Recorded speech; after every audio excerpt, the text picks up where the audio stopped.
¿Qué es la ecología? La ecología es la ciencia que estudia las interacciones entre los organismos vivos y su medio ambiente, así como también determina la distribución, la abundancia, el número y la organización de los organismos en los ecosistemas. Ahora, ¿qué es un medio ambiente?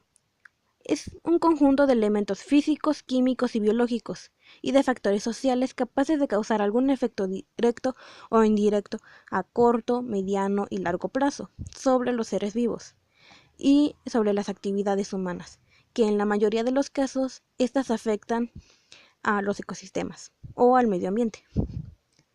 La ecología, como cualquier otra ciencia, requiere el apoyo de otra ciencia, como la biología, que estudia los seres vivos, como la química, que estudia la composición y las propiedades de la materia, y las transformaciones que pueden alterar a esta. La física, la taxonomía, la fisiología y la genética son algunos de las ciencias que ayudan a la ecología, al igual que la geografía y la climatología. Ahora, la ecología se puede dividir en dos. La autoecología, que es el estudio de las relaciones de los organismos y su medio ambiente, y la cinecología, que se encarga del estudio entre la comunidad y su medio. Un ejemplo sería el estudio de la comunidad donde los pingüinos habitan.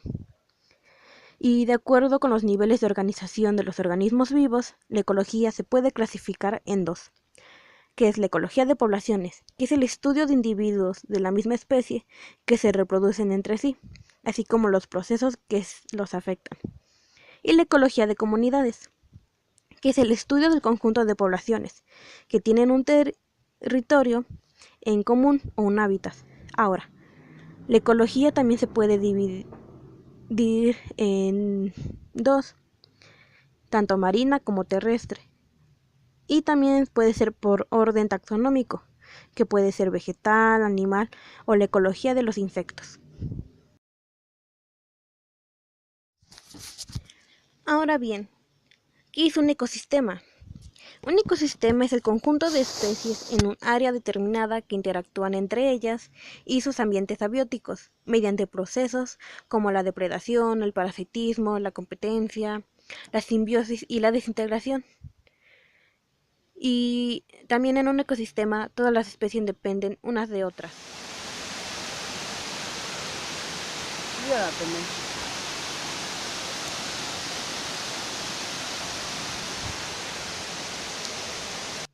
Ahora, los ecosistemas se dividen en dos, terrestres y acuáticos. Los ecosistemas terrestres ocupan una cuarta parte de la superficie terrestre. Están formados por los continentes e islas que son la proporción seca del planeta.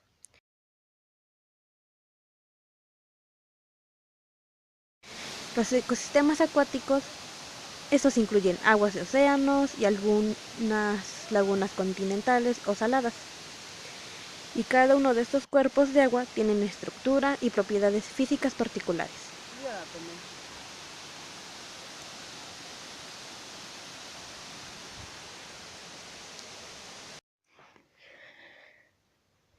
Componentes de un ecosistema. Como ya hemos dicho, un ecosistema consiste en formas de vida que existe en relación con su entorno. Existen dos componentes fundamentales en un ecosistema. Uno de ellos es el biotopo, que es la zona o soporte donde se asienta la comunidad de los seres vivos. La palabra biotopo proviene del griego bios, que significa vida, y topos, lugar, lo cual nos quiere decir que es un lugar para vivir, que también es sinónimo de la palabra hábitat, que se refiere a un espacio homogéneo donde se desarrollan los seres vivos. Hay dos tipos de biotopos, que son los terrestres y los marinos. También otro de los componentes fundamentales es la biocenosis, que es conocida también como la comunidad biótica o la comunidad ecológica, que es un conjunto de todas las especies que se encuentran en el biotopo, el cual ofrece las condiciones necesarias para la supervivencia del organismo. La división de la biocenosis está dada por la fitocenosis, que es el conjunto de vegetales, también por la zoocenosis, que es el conjunto de animales, y por la microbiocenosis, que son el conjunto de todos los microorganismos. Ahora, en otras palabras, la biocenosis es una comunidad o un conjunto de poblaciones de distintas especies, las cuales habitan en un lugar geográfico determinado y están influenciados por diversos factores. También los ecosistemas tienen componentes funcionales. Los ecosistemas cuentan con componentes funcionales, tanto que son como el flujo de energía, que es la luz solar y la transformación de esta por medio de organismos productores. También están los ciclos de nutrientes, que es el proceso por el cual los elementos químicos de la corteza terrestre se reciclan desde los seres vivos al suelo, al agua y a la atmósfera, permitiendo que la vida se vuelva a aprovechar nuevamente. También están las cadenas alimenticias o las cadenas tróficas, que señalan las relaciones alimenticias entre los productores, los consumidores y los componedores. En otras palabras, la cadena refleja quién se come a quién. Dentro de los ecosistemas acuáticos o marinos se pueden encontrar los siguientes. Es el bentónico, donde estos se ubican en el fondo de los ecosistemas marinos, en los cuales, que no son muy profundos, los principales habitantes son las algas. Los nectónicos, donde los animales se pueden desplazar con total libertad, ya que gracias a sus medios de locomoción pueden adaptarse a las corrientes de agua. También están los planctónicos, donde viven organismos que flotan en el agua terrestre o marina y son arrastrados por las corrientes de agua. Estos no se pueden trasladar por movimientos propios. Y también están los neostónicos. Estos viven sobre la superficie del agua flotando. También los ecosistemas terrestres pueden ser diversos, como lo que son los bosques tropicales, que se caracterizan por una densa vegetación que comprende de árboles altos a diferentes alturas. También las selvas tropicales, donde por lo general son extremadamente densos, debido a que tantos tipos de animales y todos viven en un área muy pequeña. También está el bosque templado, donde tiene un número amplio de árboles, de musgos y helechos. También en estos bosques existen regiones en donde el clima cambia significativamente en verano y en invierno. Taiga. Se define como coníferas de hoja perenne. La temperatura está por debajo de 0 grados durante casi medio año. El resto de los meses está repleta de aves migratorias e insectos. La tundra. Tiene un clima extremadamente frío. El suelo permanece helado durante gran parte del año. En el verano se descongela, pero solo por pocos centímetros. Su lluviosidad es muy baja, por lo que reduce el crecimiento de organismos vivos. No hay árboles grandes, solo plantas pequeñas. El desierto se encuentra en regiones que recibe una precipitación anual inferior del 25%. Ocupan alrededor del 17% de toda la tierra de nuestro planeta. Debido a las altas temperaturas, es muy baja la disponibilidad de agua y la luz solar es intensa. La fauna y la flora son escasos y es muy poco desarrollada. También está la sabana. Son praderas tropicales, son estacionalmente secas y tienen pocos árboles individuales.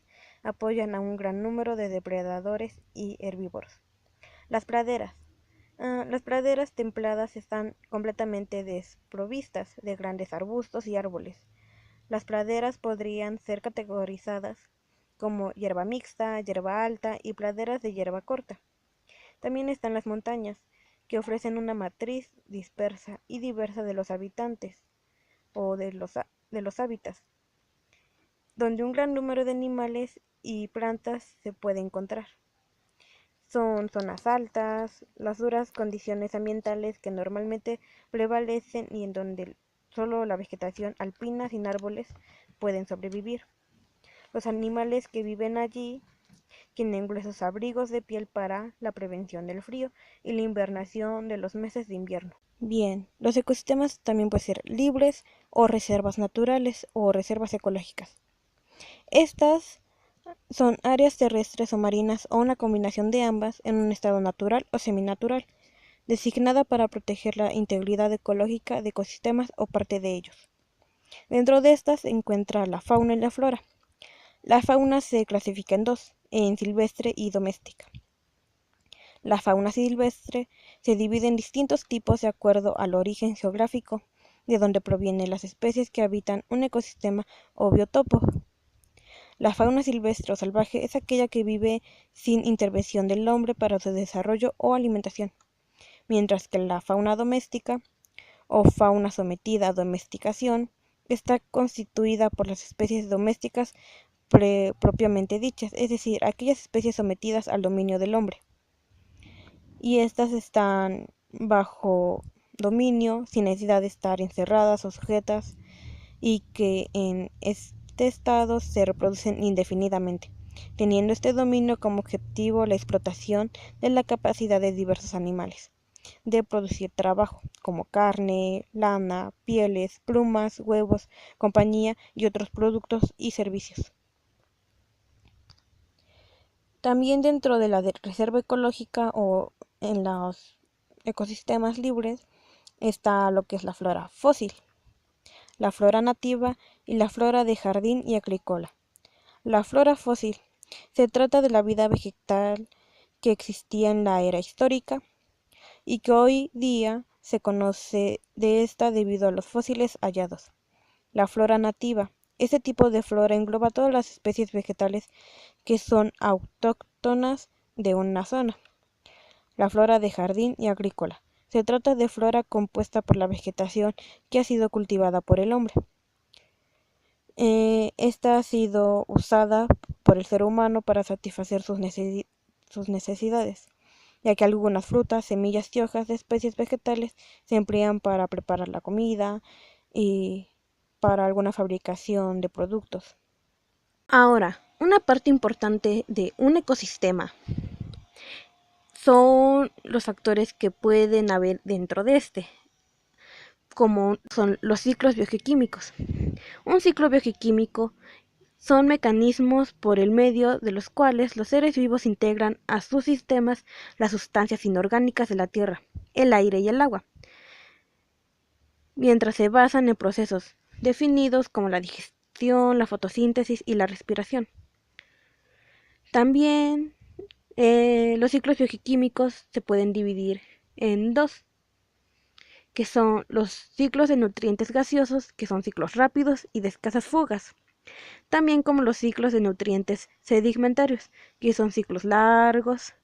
Sus depósitos se encuentran en la tierra o en las rocas y tienen que pasar por algún proceso largo de desintegración. Ahora, el ciclo del agua. El ciclo del agua describe la presencia y el movimiento. El ciclo del agua. Este ciclo se compone de tres procesos importantes, uno de los cuales es la evaporación, que es el paso de agua desde la superficie de la Tierra hacia la atmósfera en forma de vapor de agua. La transpiración se lleva a cabo por las plantas y animales que transpiran gotas de agua. La sublimación, transformación de agua de su estado sólido a su estado gaseoso. Además que este ciclo lo dirige el sol, ya que este calienta el agua de los ríos, de las cascadas, etc., y hace que ésta suba a la atmósfera mediante las corrientes ascendentes del aire, donde la menor temperatura causa que el vapor del agua se condense y se formen las nubes, las cuales se mueven también por corrientes de agua.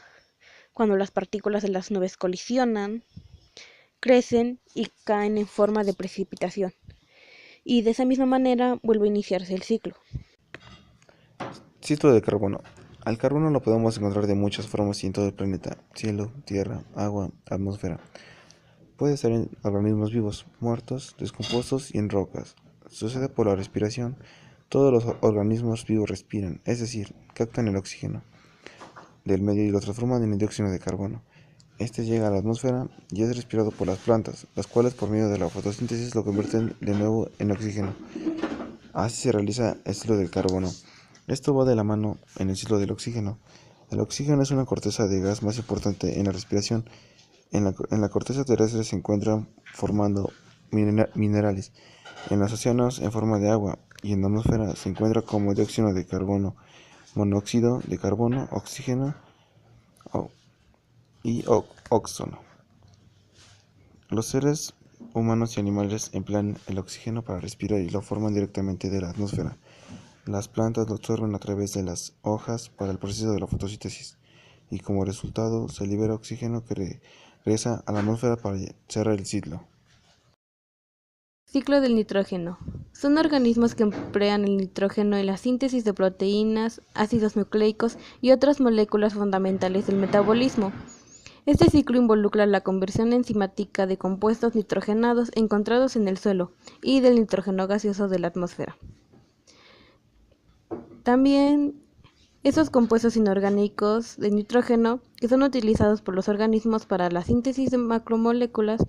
Este ciclo tiene 4 fases, que es la amonificación, que es donde se lleva a cabo la degradación secuencial de compuestos orgánicos nitrogenados; la nitrificación, que es donde se lleva a cabo la oxidación del amonio a nitrito y luego a nitrato en forma nutricional de nitrógeno, que se puede asimilar por las plantas; denitrificación, que es la reducción de nitratos no utilizados por las plantas a nitrógeno gaseoso; y la fijación de nitrógeno, que es la combinación de nitrógeno libre con otros elementos para formar el nitrógeno fijado. Ciclo del fósforo. El ciclo del fósforo es el sedimento producto de la desintegración de las rocas. El fósforo constituye un elemento indispensable para la producción de las moléculas de ácidos nucleicos y de ATP, que son de suma importancia para los seres vivos. Se integra a las cadenas tróficas a través de las raíces de los vegetales y se incorpora a las células. Se reintegra el sustrato por medio de bacterias que transforman un compuesto inorgánico. La mayor parte del ciclo, a diferencia del ciclo del carbono o del nitrógeno, se desarrolla en el litosfera, que constituye su principal reserva. Se libera de las rocas y queda disponible para las plantas lo pueden tomar. Es arrastrado fácilmente por las aguas del mar, donde la mayor parte de sedimenta es en el fondo y forma rocas que tardan miles de años en volver a emerger y liberar de nuevo las sales del fósforo. Ciclo del azufre. El ciclo del azufre es un nutriente secundario que es requerido por plantas y animales para realizar diversas funciones, además de que este se encuentra presente en la mayoría de todas las proteínas, lo cual hace que sea importante para los seres vivos.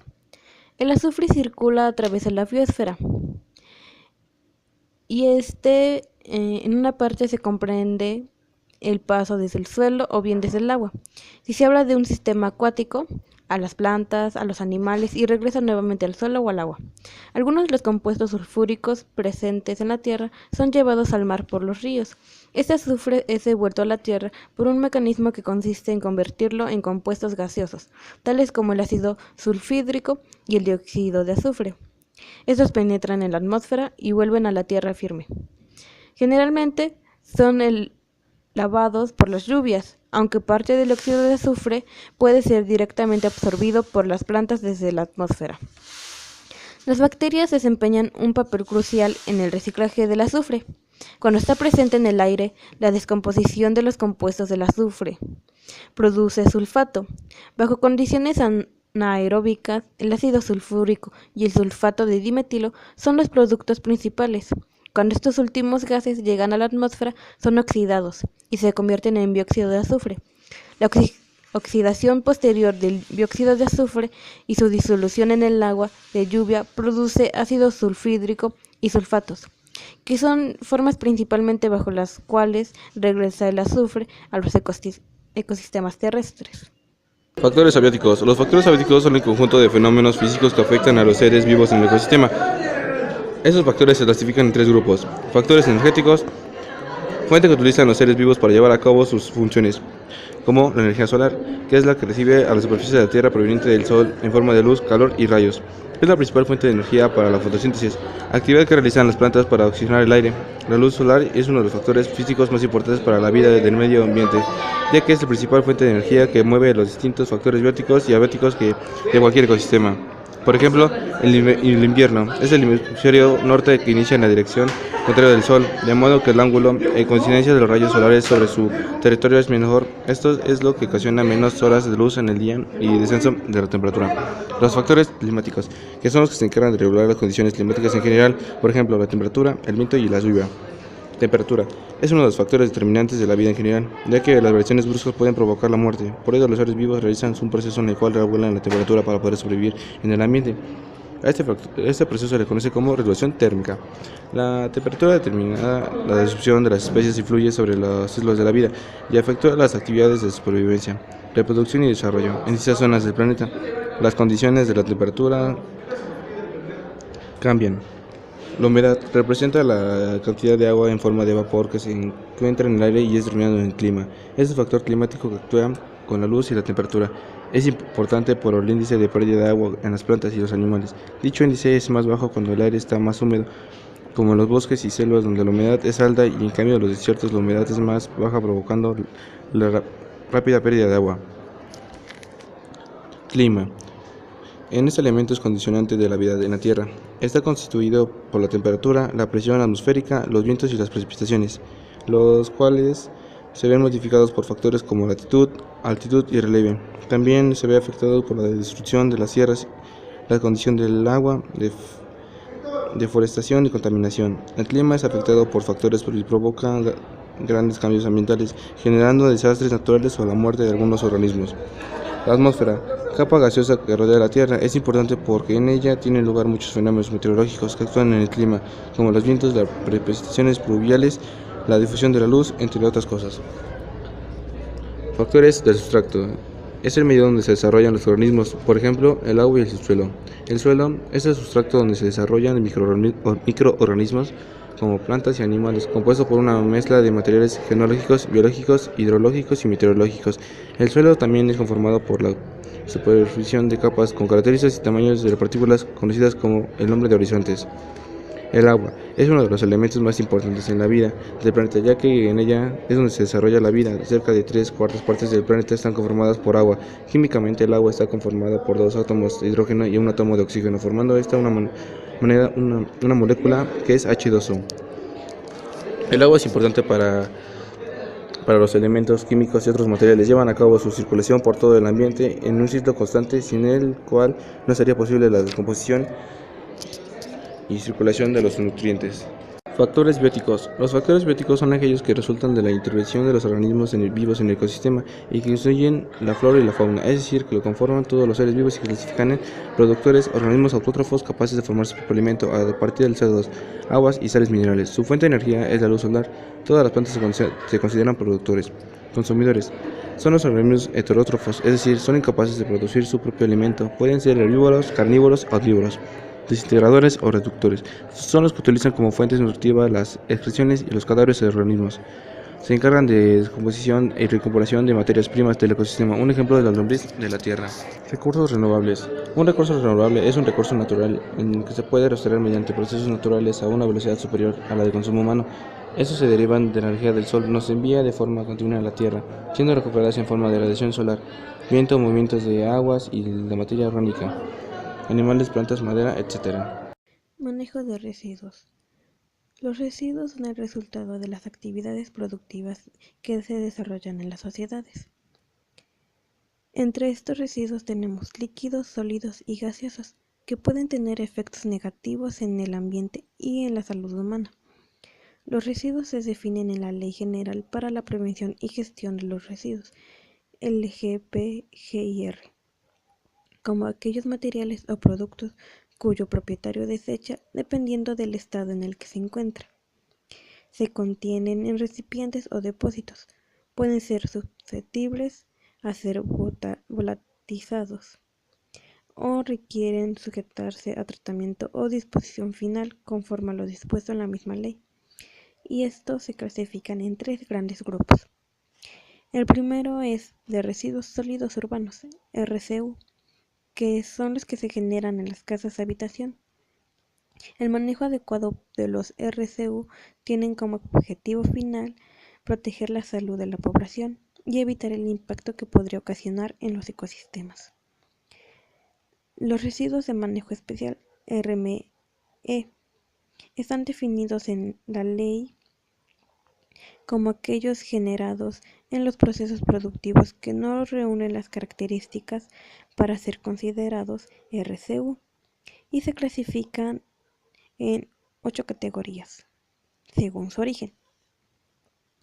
1. Residuos de rocas o productos de su descomposición. 2. Los servicios de salud generados por los estallamientos que realizan actividades médico-asistenciales. 3. Residuos generados por actividades pesqueras, agrícolas, forestales, avícolas y ganaderas. 4. Residuos de los servicios de transporte. 5. Lodos provenientes del tratamiento de aguas residuales. 6. Residuos de tiendas departamentales o centros comerciales. 7. Residuos de la construcción, mantenimiento y demolición en general. Y 8. Residuos tecnológicos provenientes de industrias de la informática, fabricantes de productos electrónicos o de vehículos. Residuos peligrosos. Son aquellos que poseen alguna característica que les confiere peligrosidad, como corrosividad, reactividad, explosividad, toxicidad, entre otros, así como los envases o recipientes, embalajes y suelos que ya hayan sido contaminados. Las medidas básicas para los residuos orgánicos. Los residuos orgánicos tienen un fuerte impacto sobre el medio ambiente, contaminando la atmósfera, el suelo y las aguas, ya sean superficiales o subterráneas. El mejor manejo para estos residuos consiste en no mezclar indiscriminadamente la basura. Y existen 3 formas para el buen manejo de estos. Una de ellas es el compostaje, que es un abono excelente para la agricultura. La lombricultura, que consiste en la cría y reproducción de lombrices y el tratamiento por medio de estas de residuos orgánicos para su reciclaje en forma de abono y proteínas. El digestor de desechos orgánicos es un contenedor cerrado herméticamente e impermeable llamado reactor, dentro del cual se depositan los residuos orgánicos a fermentar en determinada disolución de agua para que se descomponga, produciendo gas metano y fertilizantes. Las medidas básicas para los residuos inorgánicos. Los residuos inorgánicos son los que por sus características químicas sufren de descomposición naturalmente muy lenta. Muchos de ellos son de origen natural, pero no son biodegradables. Y para el buen manejo de estas, se recomienda evitar comprar artículos innecesarios, evitar comprar artículos con muchos envoltorios y envases desechables, reciclar y reutilizar, separar los desechos inorgánicos, utilizar envases retornables, usar ambos lados del papel cuando fotocopies algún documento y sustituir artículos desechables por los que son lavables. Y por último, es conveniente que antes de tirar cualquier objeto se pregunte si es posible volver a reutilizarlo, reciclarlo o transformarlo en materiales que puedan cumplir una doble función antes de desecharlo. Con los residuos orgánicos podemos llegar también a lo que es la contaminación ambiental. Se denomina contaminación ambiental a la presencia de cualquier agente, ya sea físico, químico o biológico, o bien a la contaminación de varios agentes que se encuentren en concentraciones tales que sean nocivos para la salud, la seguridad o el bienestar de una población animal, vegetal o humana.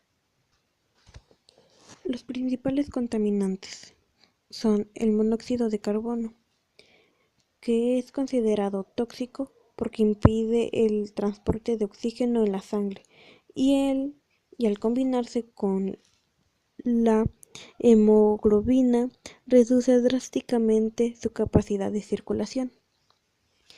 El ozono, contaminante secundario formado por una compleja serie de reacciones químicas de los contaminantes primarios.